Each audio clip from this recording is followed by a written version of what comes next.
Good evening and welcome to Riderpiece Theater.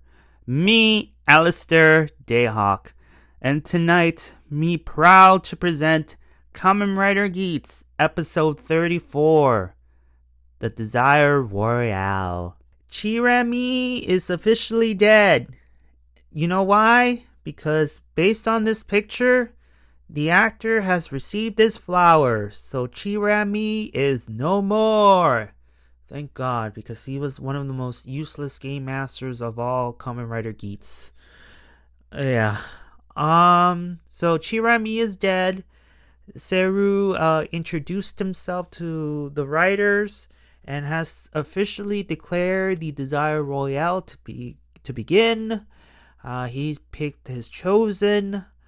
Kermit the Frog and his deals with Sara and Azu 2.0, the Mistress of Games, and which led to the return of Keiwa with all his memories, and he is declaring not war, but he is angry at the goddess of creation for all the chaos. As much as he hates the DGP, he knows he needs them in order to get his wish granted, which is resurrecting people from the dead. Okay? And then poor Neon has decided that her wish is to no longer exist in the world. She pulled a Callisto, where she doesn't want to exist anymore, and in her mind, it will give her peace, and that's sad. That's very sad. Sara is officially a Kamen Rider now, and unfortunately for her, she's going to be easy prey for writers like Michinaga and Daichi. And the reasoning behind her participating is, if Sara were to die, it will unleash Keiwa's alter ego. And that will give him more motivation to defeat Ace and all the other riders to win the Battle Royale. And also will keep the DGP intact. That's another reason why Kermit the Frog has added her in.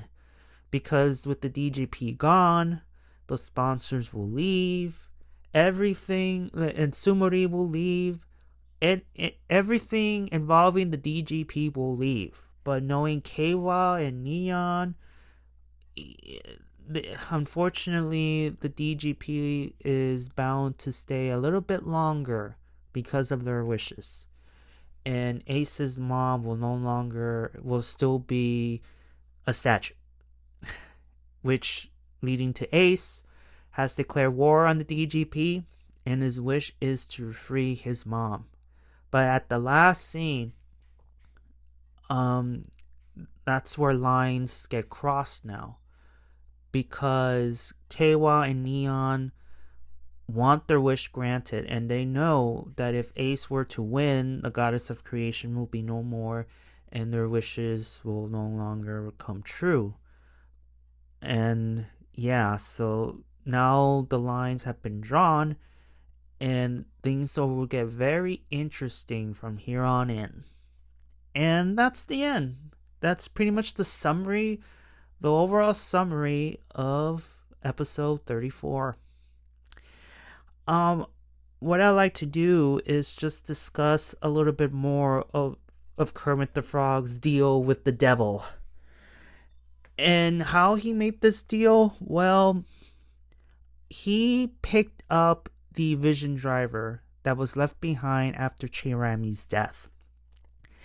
And he decided to go visit the Mistress of Games in her red room and ask for Keiwa's return in exchange for the driver.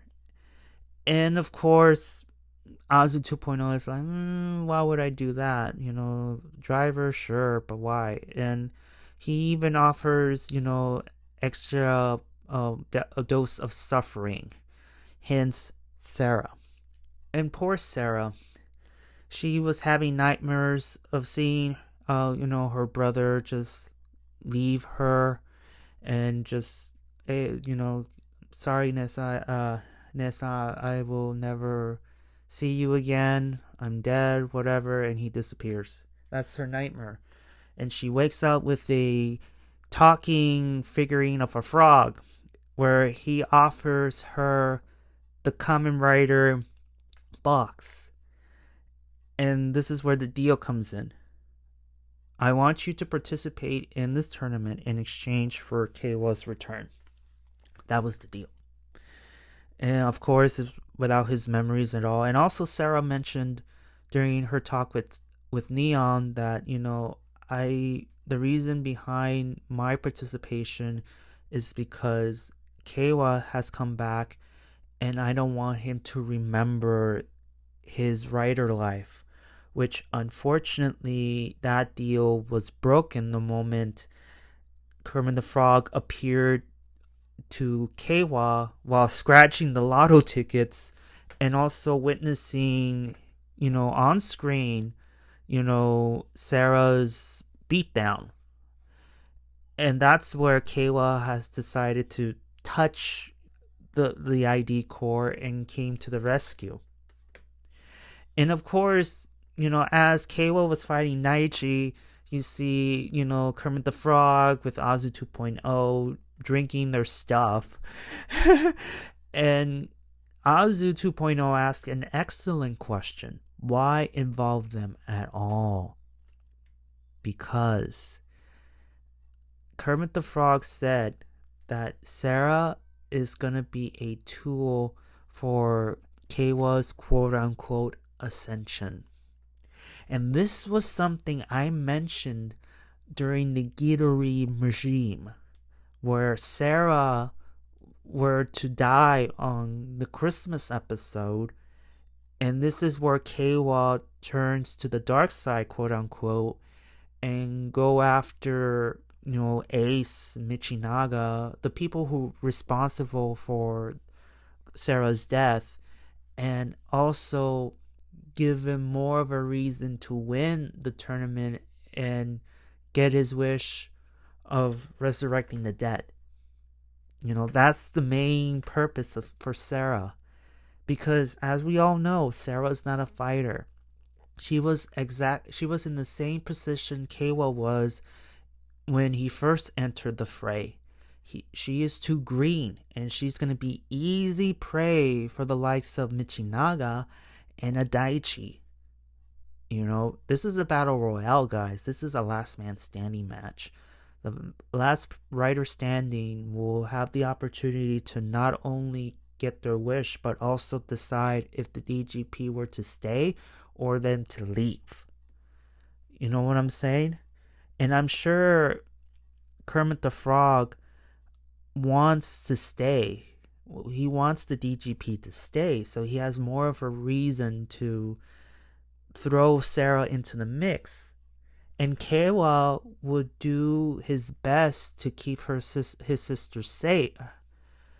The problem is, I get this feeling that this is going to be a repeat of the whole Toru incident. And I don't need to repeat what happened there. But I get the feeling that we're going to get a Toru situation with Sara. And I don't know if she's going to be the first one to go. I'm getting the feeling that Daichi will be the first one to getting eliminated. Then Sara. But who knows? But for the people who have reasons to quote-unquote kill her is, again, Michinaga, Daichi, maybe Ace, if he has no other choice. So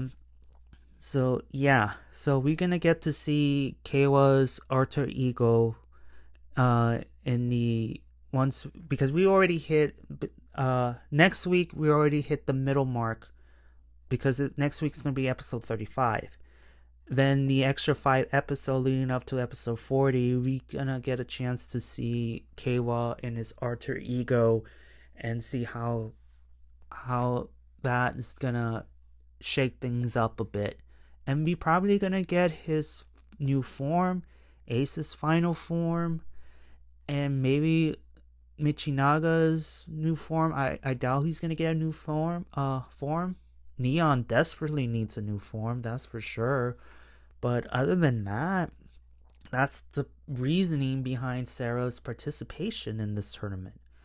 To get Keiwa, you know, get all dark sidey and, be the winner of the tournament with the extra motivation. But once Keiwa finds out that his own sponsor was responsible for getting her involved in the reasoning behind it, this is just Pandora's box all over again. And look what happened to the last person who opened it. He got eaten. Neon, neon, neon. Why do you wish that upon yourself? Why did you pull a Callisto? I understand in your mind that you're doing the right thing, like in terms of finding yourself peace, be able to move on. But Kiru, this is where you fail me too. You're another useless character. You could have just stood up and said, you know what, Neon, I cannot support you if you wish for that. What's going to happen to me if you were gone? What's going to happen to your friends once they discover the truth about your wish? They're going to do whatever it takes to stop you. Like, don't do this. I mean, that was his moment to shine, but he didn't do it. And Neon has this mindset that this is what I want, this is what I need, and I will do it. I will do it, even if it means participating in this dangerous game. So that's pretty much sad. And then, Neon meets with Sara after the gathering of the writers, and they have a brief talk, and Neon knows that Sara is like, she knows that Sara is no good because she's too green. And then here comes Daichi, and this is where Sara, being gullible, hey, my brother, blah blah blah blah blah, and Neo's like, do not trust him. He is a snake. He threw your own brother under the bus.